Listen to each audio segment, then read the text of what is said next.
VTEC kicked in, yo! Quite like this, more than I thought I would. I mean, what on earth does this do? You're gonna have to drive around with the tailgate open. Oh, hello. You don't want to sit in there. Oh my God. A handy spanner.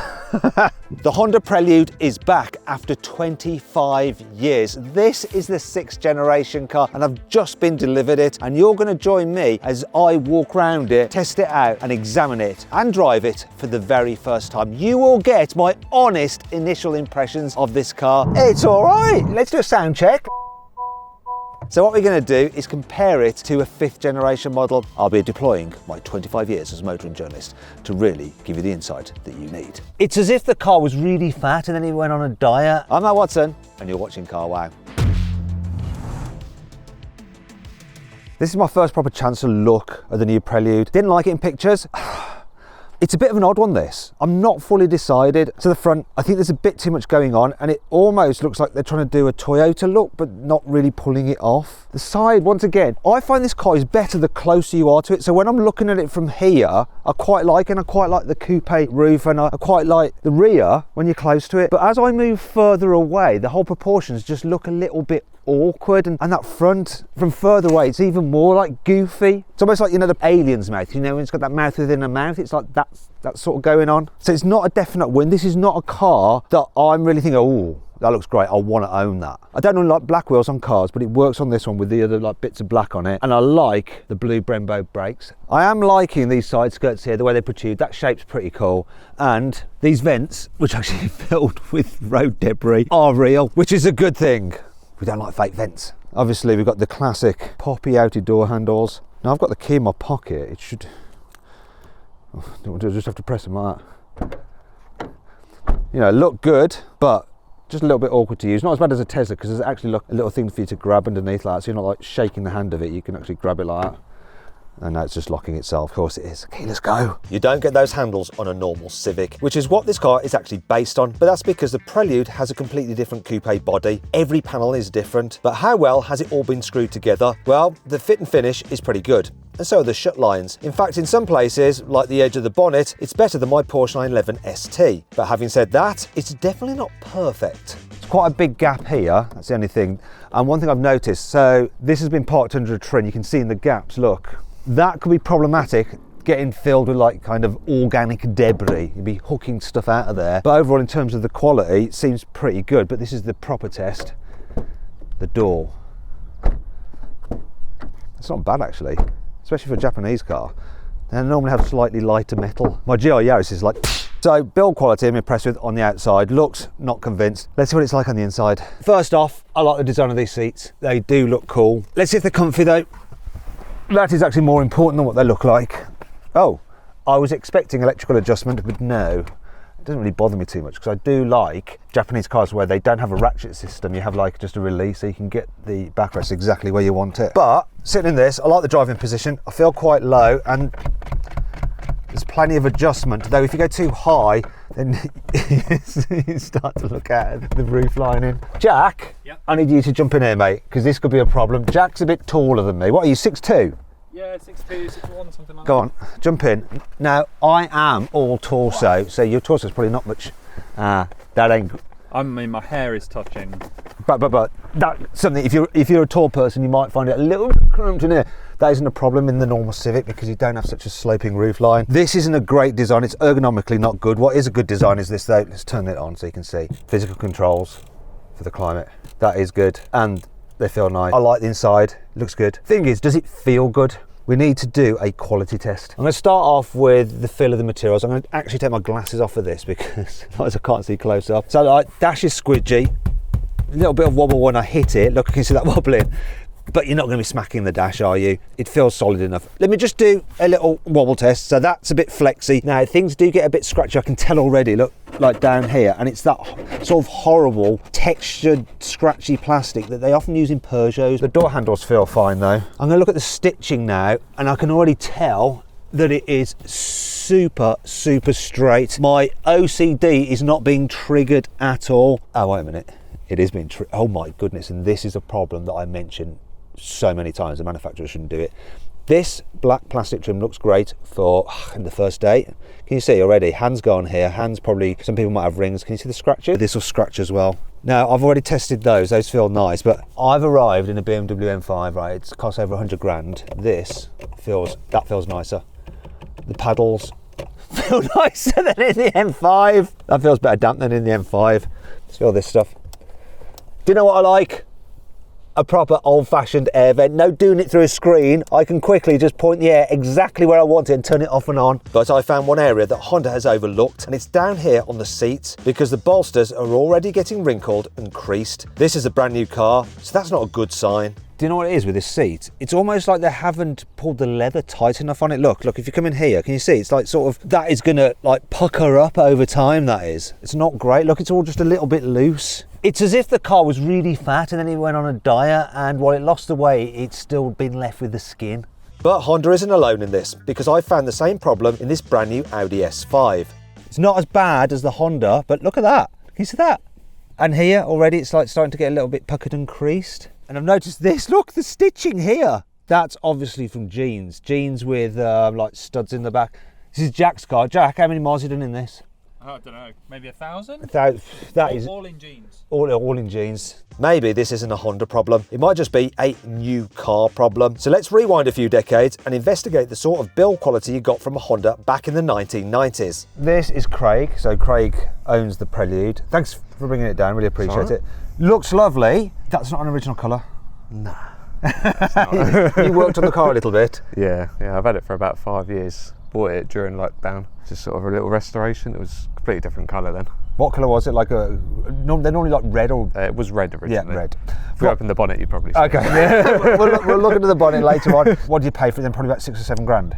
I got this for about 1,500. What? Wow, so how many miles is this? And quite a few then, surely. Yeah, so this is on 120,000 miles. Right, okay. But that should be no problem for a well-maintained Honda engine. Speaking of engines, Craig's Prelude has the 2.2 litre naturally aspirated 4-cylinder with VTEC. And that means it also has the factory-fitted rear-wheel steering, which I'll try out soon. But at this point, I bet you spotted a few aftermarket bits on his car. So, as well as the BMW yellow paint, it has new wheels, an Accord Type R rear wing, and bigger brakes. But it also has something I've never seen on any Honda before. This is not standard. No, so that's a rare JDM option, but I've bolted it onto this. What is that option for? I mean, what on earth does this do? It's like a spoiler at the far end of the bonnet. What? It looks really cool when you're sitting inside it. That's what it does. Really? We'll see. Thanks for lending us your car. I'm going to go and critique it in detail now, Craig, so you probably don't want to hang around just in case I start taking the piss out of it. Oh, yeah. I won't. I'll just cry when the video comes out. Right, cheers. Looking at the quality of the old car now, Craig's gone. The panel gaps aren't quite as tight as on the new car. Obviously tolerances, impressing of metal has improved over the years. Another thing is this car's obviously been apart for the respray, and you can see that lot on the bumpers. Key thing to test though is this. This will sound like an old Japanese car, I guarantee you. That feels better than I thought it would. Yeah, do you know why? Look, it's dropping slightly, so it drops slightly. See, it's going up. Door's been off, hasn't it? Needs just realigning. Sorry, Craig. One thing I do prefer about your car, old school handle. Doesn't pop out, nothing to go wrong, yet still sleek. What's wrong with that? I think people change stuff for change's sake. The biggest change though, you can see the difference in the size of both cars. Actually, I think they're the same length. I'm just going to check, but I think they're about the same. The old car is slightly longer, 4.545 millimeters. That one's 4.525, so 20 mil in it, 2 centimeters. Bang on the same, pretty much. But as you can see, it just looks so much sleeker, doesn't it? So much sleeker because it's lower. That car is quite tall, even though it's got a coupe shape, it's supposed to be sporty, it's quite a tall car. Now there's a couple of reasons for it. If you notice, the bonnet on the new car is much higher. Part of the reason for that is pedestrian protection. There has to be a certain amount of distance between the skin of the car and the hard point underneath the engine. So old cars, we always talk about how much better you can see out of them, and that's because you get so much more glass because the belt line is lower. When you sit in them, like the window goes to about there, whereas in modern cars the belt line is so much higher. As you can see, it's usually about up there. Now you might think that's not good for safety, and in some ways it's not, but it does mean that if someone hits at the side, you are so much more protected in a modern car, and that's what it's all about. But yeah, visually speaking, the old car just looks sleeker and more special and more like a coupe, whereas this is, in comparison now, just a little bit bloated. It's really from this angle where you notice the biggest difference. in the width. I can tell from here that the new car is probably about that much, about over 10 centimeters wide, and that really matters when you're driving on the road. You just have less room to maneuver. Let me just check the actual stats on it. Okay, so old car, 1,750 millimeters wide. The new one, this is excluding wind mirrors, is 1,880 millimeters. So that's like 13 centimeters. However, obviously it's going to feel smaller inside the old car, right? Right, let's have a look in here. Whoa. It feels lower, and lower equals sportier. It doesn't really feel any smaller. It feels actually more spacious just because of the increased glass. Fabulous driving position. That's one thing that has not changed over the years. It's always been great in Hondas. I love Hondas. One of the things about them is obviously the design of right-hand drive cars because of the Japanese market, and so you always have the perfect driving position rather than some wonky offset stuff that you get with like the European built models. Layout, simple, functional, not particularly stylish, but not bad either. There's no screens, it's all like analog and buttons and so on and so forth. And we even have a cassette deck, look. Takes me back to the 90s. Lovely. What we got here? This is of its time. Someone's done some tape-to-tape copying. Anyway, enough of that nonsense, you don't care. Oh, hello. You don't want to see in there. That's secret. I bet that rattles when he's driving. Quality wise, even back in the day, we got squidgy, we got it's not exactly hard brittle plastics, bit squidgy there as well. Let's see the center console. That really wobbles. Look at that, so they have improved it, and these will feel cheaper. Yeah, they do. Yeah, look at that. Can you see the steering column moving as well? So quality has improved, though. Steering wheel feels blooming lovely. Look at that. It's even got cruise control, this one. Look, it's cruise control. Like, looks a bit awkward the way that's put on there. The seats, look, we haven't got puckering on the bolsters, and this is an old car. It's actually worn really, really well. And because they're fabric and not leather, they actually hold you tighter. That's why sporty cars have Alcantara. It's fabric, isn't it? It just grips your clothes better. This, for a car that, I mean, costing 1,500 quid, it's going to be worth about like 8 grand now, like with all the work he's done on it. There's one thing that's a little bit odd I've noticed in this car. The switch for the heated seats, it's there in the door bin. And one quality issue I've spotted is this bit of door trim there is sort of falling off. I'm sure Craig can sort that out. I'm just going to let that rest there for a bit. Right, we're going to take this for a drive in a bit, but first I want to test the performance of the new Prelude. It's supposed to be a sporty car. Does it go like a sporty car should? Seeing as this Prelude is basically a Civic underneath, it's going to have the same power system. So 2-litre petrol engine mated to an electric motor, so it's a hybrid. You can tell it's a hybrid. Look, we've got the high voltage cables there in orange. In the Civic, puts out 180 horsepower. They haven't changed it for this. So 180 horsepower, driving the front wheels. It'll have a CVT gearbox. In the Civic, it can like mimic a normal gearbox, so we'll have a little try of that. So you get like these step changes to make it feel a little bit more kind of normal or sporty. It's going to be interesting to see how quick it is though, whether it feels quick. Can we do a bet? Yeah, we can do a bet. What bet do you want? I know. I bet £1. Yeah. That it's 9 seconds. Okay, so I reckon it's probably going to do about an 8.5. I think that'll be quicker. I think the old car's going to be quicker. Let's talk about the engine in that. First off, feel the weight of this, Jack. Like, feel the weight. Ready? You ready? Oh my god. Made of lead. That is heavier, isn't it? You can see the original colour of the car there. Obviously this is older, so it doesn't look quite as nice. Apart from the fact you do get to see the top of the engine and the rocker covers. In terms of power, I think it's going to be about 180, maybe 190 horsepower. I'll just double check it. I can't remember from back in the day. The manual has 200 horsepower, the auto has 185. This car is going to be lighter, isn't it, as well, so it should go quicker. So the new car is 1,480 kilos. And important words there, VTEC. So the way the engine works in the new car is that it provides power for the electric motor, and the electric motor actually drives the wheels most of the time, unless you're really flooring it, and then you get some drive direct from the engine as well. It's all a bit confusing. This is simple. You've got a 5-speed gearbox driving the front wheel, so the engine just to the gearbox, no messing around, no hybrid technology, all simple, stupid. With VTEC variable valve timing, gives you more torque, good for emissions, and then you get this step up higher up in the rev range. So I'm looking forward until the VTEC kicks in, yo. So I reckon this is probably going to do an 8 second, because it's manual. Yeah, I'd say 8, 8. okay. Right, we'll find out. Let's go do it. Let's launch them. Sorry, Craig. This may be the last time your car runs. Before I launch it though, let's have a listen to the sound of this. No soft limiters. Now I'm going to hold it slightly on the bite and then give it a bit of revs and slip a touch. But I've got to go easy on this clutch because it ain't my car. Here we go, 3, 2, 1. It's quite a good start. VTEC kicked in, yo! Oh, it goes. It absolutely rips, and the gear shift is nice. 8.27. Oh, that was pretty good on the guess there. Let's keep going. And for the quarter mile, 16.22. Okay, so North 60 is supposed to be 6.7 seconds. I'm not going to get much closer than that. Go on, I'll give it one more go. Bit more revs.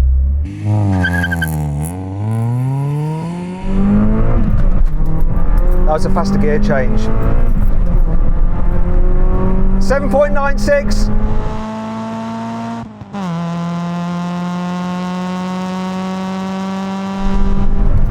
And I beat the 16, 15.97.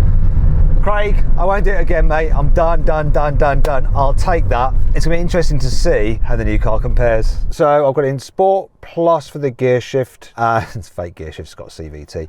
And in Sport mode for the drive. There we go. I'm just gonna floor the throttle. I'm not gonna try and brake boost it. It'll just confuse the system. Before we do anything, let's do a sound check like we did on the old car. So here we go, I'm gonna rev it. The noise I get is that. Nothing. Put it into drive.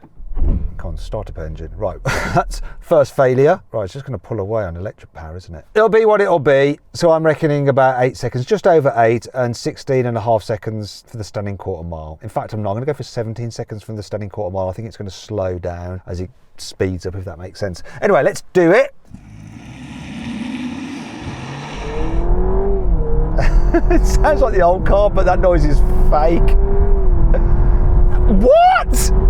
It's quicker to 60, 7.72 and 16.10 on the quarter mile. So slightly slower on the quarter mile, but quicker on the 0 to 60. Jack was wrong, I was wrong, but at least I was closer. And let's see what the claim time is on this. The claim time is 8.2, so this is quicker than claimed. The old one was slower than claimed. A victory to modernity. That was a surprise, but will my next test also throw a curveball, as I want to measure how long it takes these cars to stop from 60 miles an hour.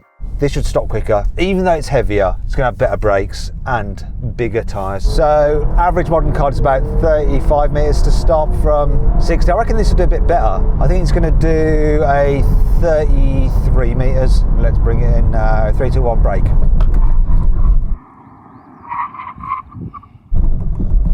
$31 meters.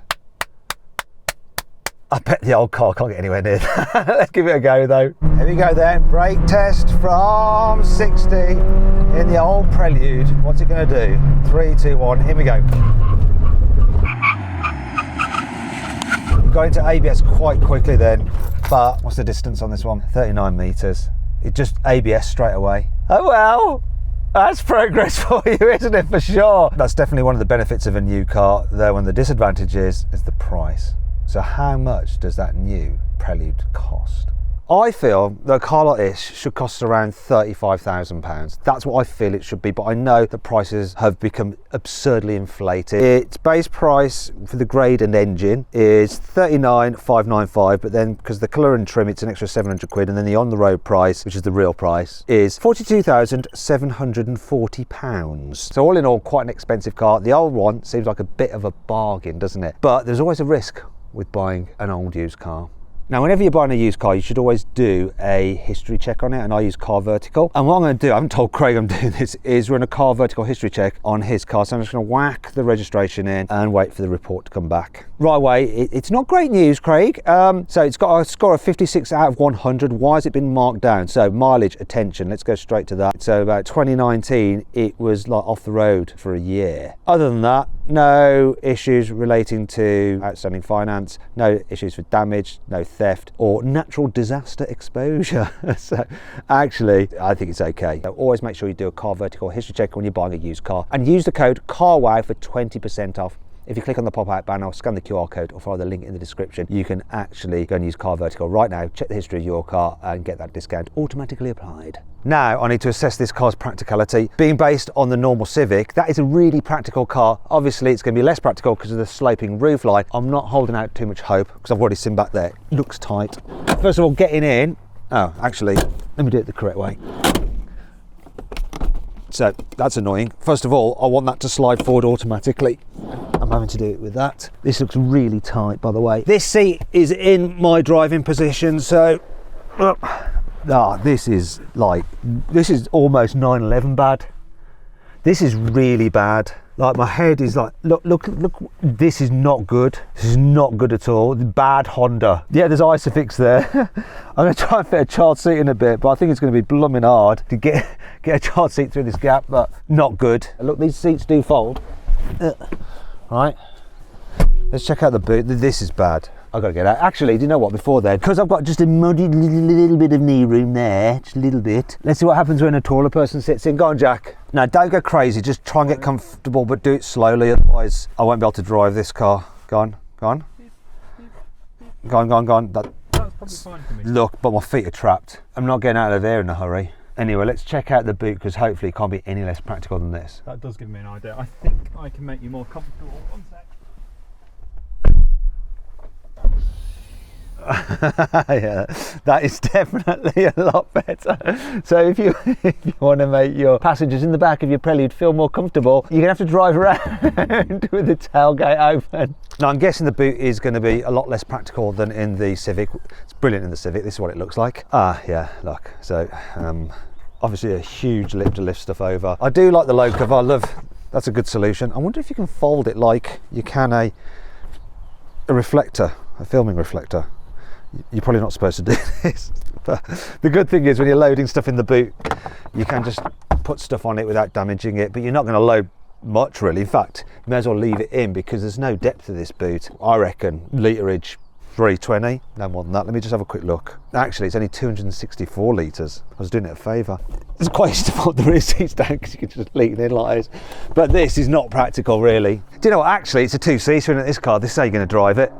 So therefore it is a bit more practical than you think. Let's compare it to the old car. Have things got worse? Right, what's it going to be like? So, will it move forward? Look at that. Why don't we get that anymore on the new car? Let me just skip across. Oh, I've noticed something. A handy spanner.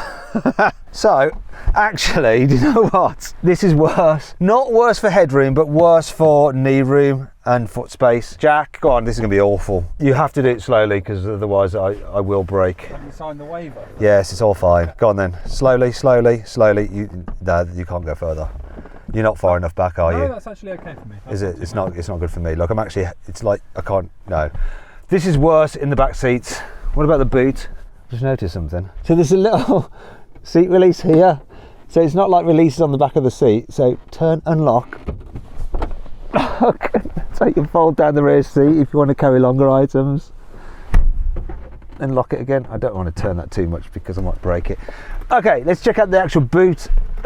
Progress has been made in all these years. Your headroom was slightly better, but not by much. Oh, one thing is though, you didn't have the option of the open air experience like you do in the old car, because this is a saloon boot. I'm going to need to open it. Old school! Look at that old school Honda styly. And you've got this handy handle that Craig has fitted to lift it up.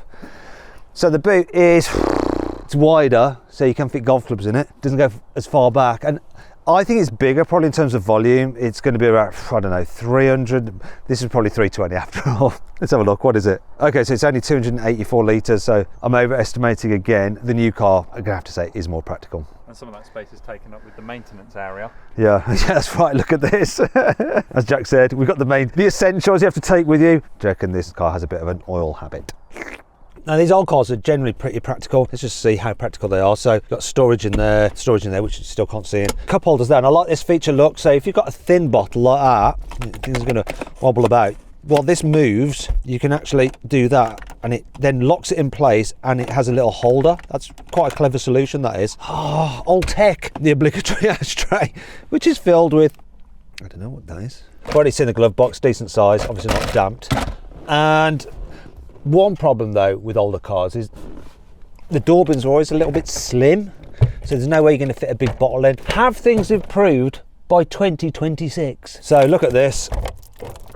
Oh, actually, he says, yeah, you can just about fit a big bottle in there, and there's probably room for another one in there. Progress has been made, people. Glove box should be damped now. Yes, look at that.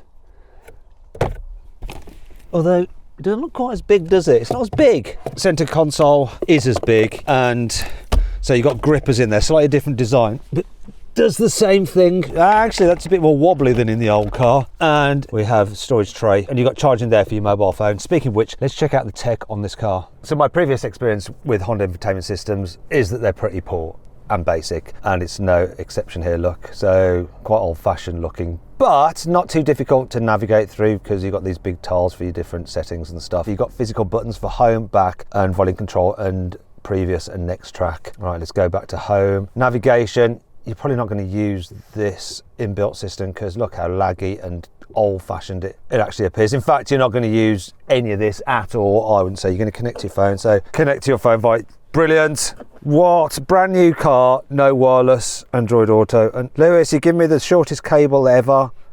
Thanks, mate. Here we go. Will it go full screen? Yes, it does. Whoop. There you go. There you go.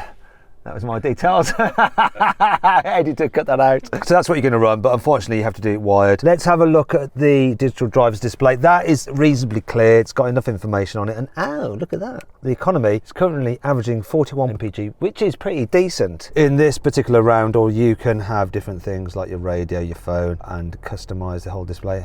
Power meter content. So actually it is configurable. Tachometer content. Ultimately, that's what I'd rather have. This is confusing. I don't know what's going on. I'm going to have to read the manual. I can't be asked right now, but it's not as intuitive as it really should be. Anyway, I need to take this car for a proper drive, see what it's like on the road. It's going to be interesting to compare the handling of these two cars. So the normal Honda Civic just drives really well. Good balance of comfort and handling. Hondas always tend to handle well. This feels all right. It's funny, I'm changing gears. That's pointless because it's just a CVT, but it sort of gives you that effect. It's got a little bit of lift off oversteer.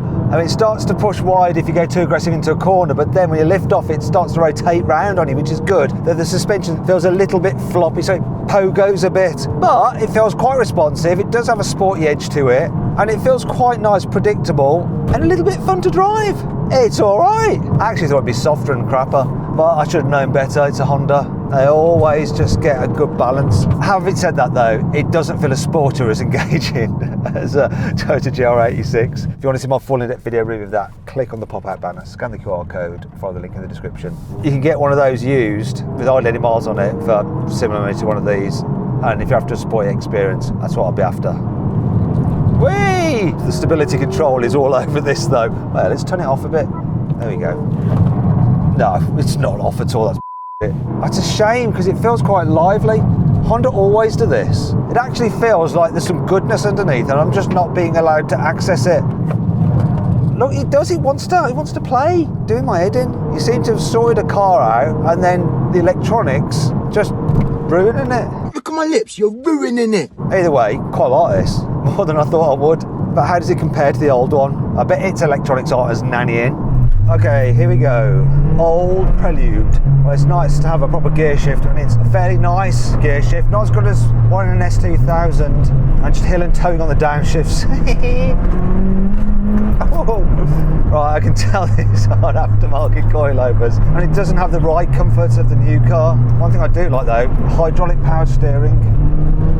Ooh, wow, this feels like it's got a limited slip diff on the front axle. It just seems to hook. Or maybe that's the rear axle steering. It's a little bit more understeery though, I think, than the new car. Get on the... Oh, that's bizarre. Yeah, it doesn't seem as mobile actually. That it doesn't get hamstrung by electronics because there's no stability control. You absolutely have to get in the power band with this. This is a car I always wanted to go in when I was a kid, and here I am, many years later, finally getting to drive one, and I'm not actually disappointed. I think it's great. It's mad, isn't it, how much tech this had back in the day. And the new car's got tech in terms of its hybrid technology, but it's not exciting tech like VTEC and rear axle steering. Wow. Do you know what? If I want to go out for a blast, I'd take this over the new car.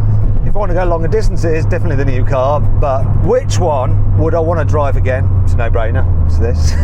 Oh dear, what has the world come to? Maybe I need to take off my road tinted specs. Do you know what I'm going to do? I'm going to take the new car, I'm going to live with it for a week, spend some time with it, drive it on some longer journeys. So we're going to leave the video here and we'll come back after I've had a good few days with a new Honda Prelude, and then I'll give you my verdict.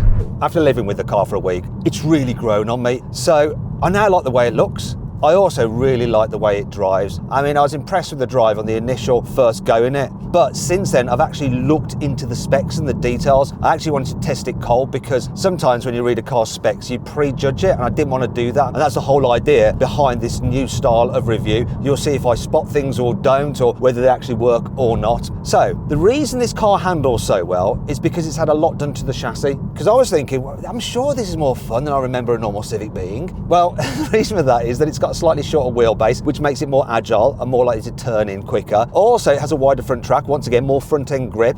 Plus, it's got the steering rack from the Civic Type R. It's even got the dual front struts from the Civic Type R, which improve front end grip. The whole chassis has been stiffened up over the normal Civic, and it's fitted with adaptive dampers, and that's why it just goes over bumps so well. Now you can actually mix and match it so that you can have like soft dampers and sporty engine setting in an individual mode, and that's how I've been driving it since. And overall, it's been an absolute pleasure to drive. It's been great on the motorway when I had to go to Heathrow Airport and back. Plus, it's been fun on the twisty roads because it handles really, really well. And then the best bit of all is the freaky gear change. So I got that a little bit wrong. I thought it was a CVT gearbox with like step changes, but it's not that at all. In fact, it's far more clever, and in many ways, it's got similar tech to a Koenigsegg Regera, and they cost like millions of pounds. So essentially, there is no gears, there's just one single gear, and the engine only actually drives the wheels when you're on the motorway, because a petrol engine is more efficient at cruising at high speed than an electric motor. Most of the time, the front wheels are just driven by the electric motor, and the petrol engine works as a generator to charge up the battery or provide electricity for the motor. And what happens when you change gears is that you have a braking torque from the petrol motor when you pull upon one of the paddles, and what happens is it also controls the engine revs, and if you pull upon the paddle and you change up, it causes the engine revs to drop, and you get that change in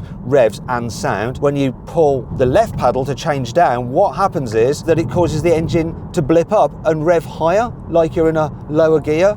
And not only that, it uses the regen braking to give you some kind of like engine braking effect as well. It's totally nuts, but it totally works. It's the most convincing fake gear changes ever.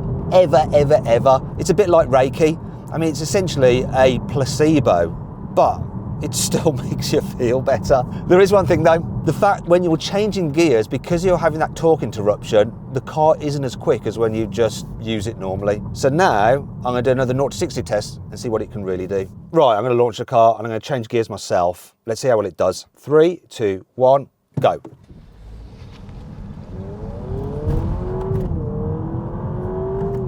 Come on. 7.55 seconds to 60 miles an hour. Certainly quicker than Honda says it'll do. Now let's try it again, but this time with no gear changes. Oh, let me faster. Okay, so I'm going to turn off the gear changes. 3, 2, 1, go. It's changing gears.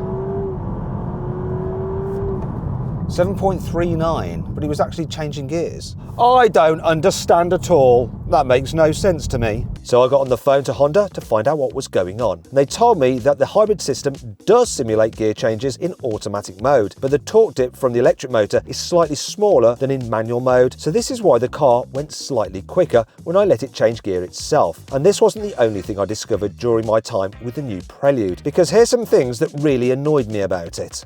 Despite spending a lot of time with this car, still haven't got used to this silly gear selector. You see, in most automatic cars, pulling towards you is drive. My brain is programmed to that. So the amount of times I've got in here and gone, oh, I'm going to pull towards me for drive, and I've actually selected reverse. Why do it like this? I mean, this is just ridiculous. Unlike with some other coupes, there are no ISOFIX anchor points here on the front passenger seat, like none at all, which means you have to put the baby seat in the back for sure. And right, it's a bit of a faff.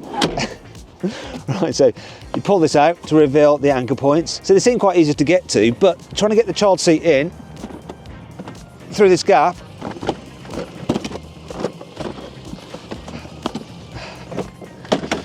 There is a reason why I haven't bothered to take my daughter in this car. It's not worth the effort.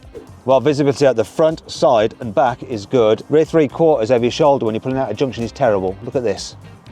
Look, look, look. So you end up having to like peer around the seat to like have a little look. That has really annoyed me and made pulling out of my house very, very hard indeed. There is no rear screen wiper, which means that when it rained, I had to do this. Not ideal. I have subsequently found out that this car does have wireless phone connectivity, though only for Apple phones, not for Android phones. And what's particularly annoying is the location of the wireless charging, because if you've got Android, you've got to charge with your wire and you can't stick it in there, which is where you want to stick it. So you have to put it in one of the cup holders, don't you? Then you have like wires like across your coffee cup. Ah! Why are we second-rate citizens, us poor Android users?